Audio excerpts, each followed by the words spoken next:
મંદિરમાં ચોરી કરી તસ્કરોએ રાખી માનતા પકડાય નહીં તો 10,000નો ચડાવ મૂકશે। આ કળિયુગમાં આવા પણ ચોરો છે। જી હા, તસ્કરોએ જે મંદિરમાંથી ચોરી કરી એ જ મંદિરમાં બાધા પણ રાખી કે હેમાં અમે પકડાઈશું નહીં તો 10,000 રૂપિયા મૂકીશું।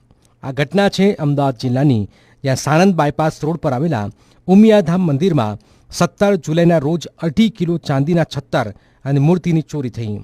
ચોરી મામલે સાણંદ પોલીસે આસપાસના વિસ્તારોની જૂની ચોરીઓમાંથી પકડાયેલા ચોરીના આધારે તપાસ શરૂ કરી।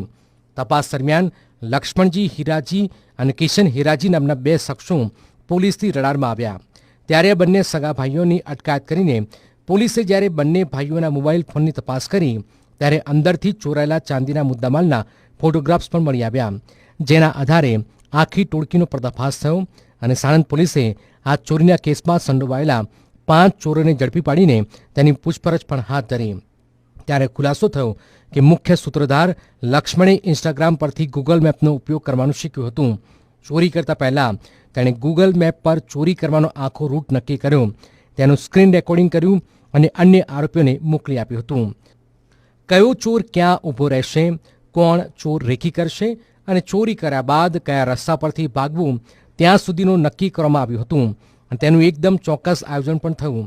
આ શખ્સોની બેશરમીની હદ તો જુઓ। 5 આરોપીએ પોતાનું એક અલગ વોટ્સએપ ગ્રુપ બનાવ્યું। જ્યારે મીડિયામાં આ ચોરીના અહેવાલો પ્રસારિત થયા ત્યારે આ ચોરે મીડિયાની ક્લિપ ડાઉનલોડ કરી તેના બેકગ્રાઉન્ડમાં હિન્દી ફિલ્મનું ગીત ચોર મચાએ શોર સેટ કર્યું અને પોતાના વોટ્સએપ ગ્રુપમાં શેર કરી ઉજવણી કરી। આટલું ઓછું હોય તે મુખ્ય આરોપી લક્ષ્મણ ગુર્જરે જો આખી ટોળકી પોલીસના હાથે 10 દિવસ સુધી પોલીસ પકડમાં ના આવે તો માતાજીને 10,000 રૂપિયાનો ચડાવો ચડાવવાની પણ બાધા પણ રાખી। તે 10 દિવસ સુધી ન પકડાતા જ રાજસ્થાનના ભીલવાડા ખાતેના માતાજીને 10,000નો ચડાવો પણ ચડાવવામાં આવ્યો હતો, પણ આ માનતા જાજા દિવસ ન ચાલી અને 12મા દિવસે પોલીસના હાથે તમામ મુદ્દામાલ સાથે પકડાઈ ગયા।